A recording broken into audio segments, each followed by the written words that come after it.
The Young Foundation is a nonprofit organization that mission and vision statement is to support first responders and their families, specifically surrounding mental health awareness, suicide prevention, and suicide awareness.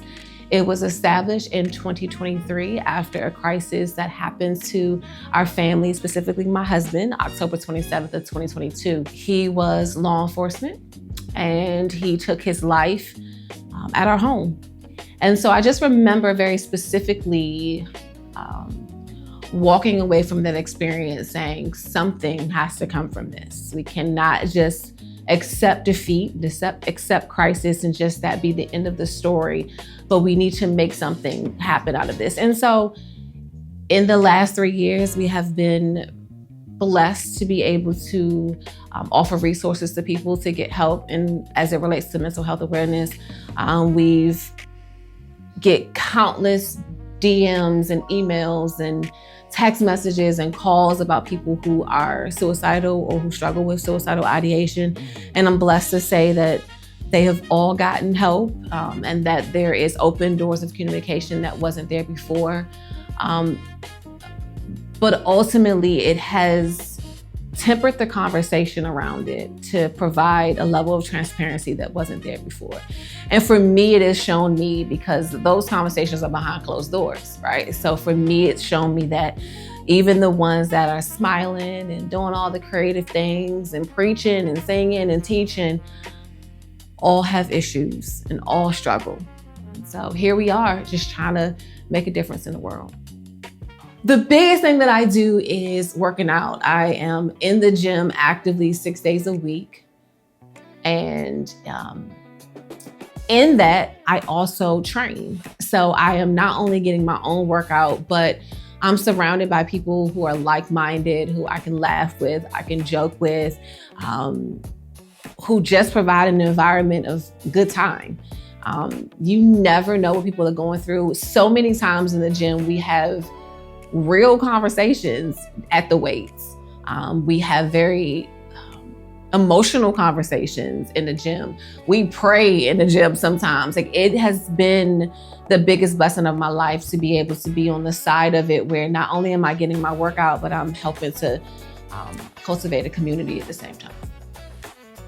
You know, Joy in the Morning came from a really good friend of mine. I remember us going all the way back to youth ministry when we were just little lads.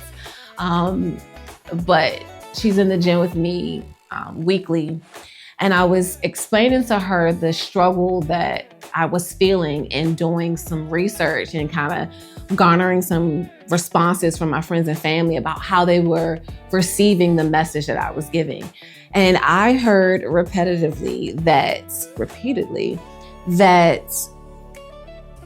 many people were scrolling past my message when they saw my face because they associated whatever I was going to say with sadness.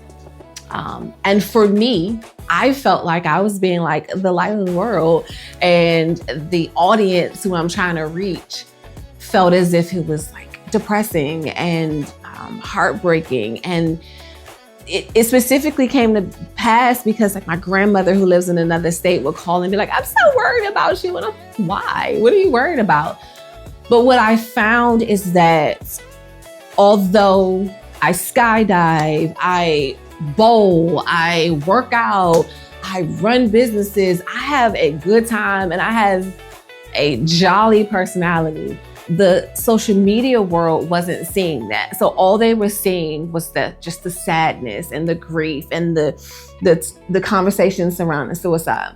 And so in my conversation with Tabitha, she said, you know, you can show your joy even through your mourning. And I was like, that's dope.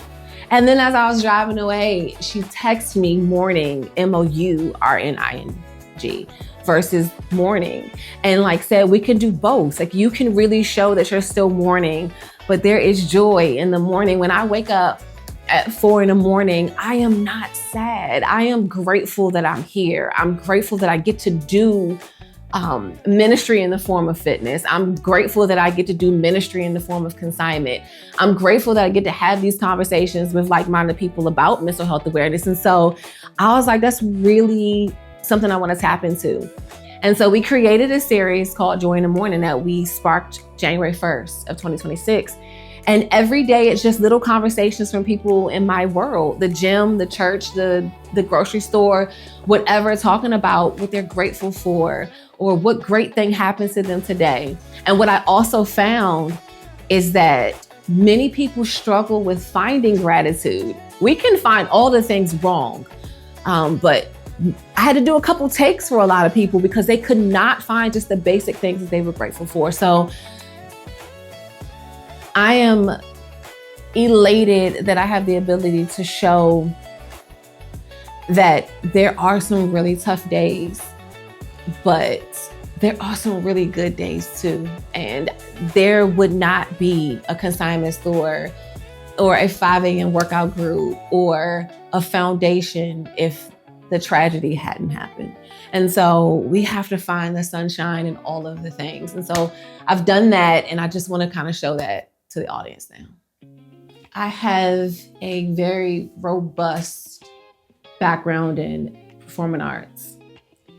And the creative arts have always been an outlet for me throughout my entire life. I mentioned that my grandmother was a piano teacher, so that was kind of not a non-negotiable. You're going to play the piano. And as much as I hated it, honestly, because it was work, it laid a foundation for everything that I was going to do in life. The one thing about the piano is once it starts getting tough, because you have to cross over fingers and you have to learn multiple positions and you have to learn different keys and you have to remember the different keys, it very much correlates to all of our things in life, right? The C scale is the easiest scale on the piano because it's just 5 fingers going in the same direction.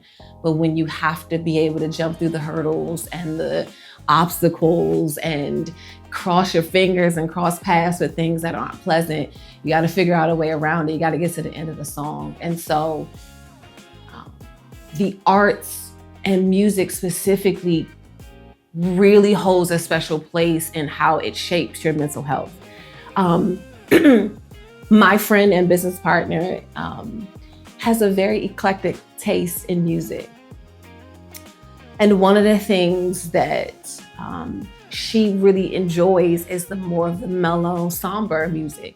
And so when she's in the store, that's what the temperament of the store is. It's a very somber, melancholy environment. When I come in, it's straight go-go because I need to rock out, right? When people come in the store, the environment and the climate changes based on the music. If you're going through a hard time and you listen to sad, mellow, Sade-like music all day, that will impact your brain and your emotions surrounding it. But if you find, that's why gospel does such a number, right? Because the chords and the structure of the music really does build an environment. And so I wanted to bring something that I've been so passionate about over the years. And some of my friends who are really, really amazing artists together to be able to put something forth to the world to show, like, even in our struggle, even in our pain, and all of our circumstances, every last person you're going to see is currently going through something. But when we get in front of our art, we sing our song, we play our piano, we play our guitar, whatever it is, it really does change the atmosphere. So I'm hopeful that the audience feels it the way we felt it when we put it out, and they see the amazing work and how it truly impacts your emotions and your mental health.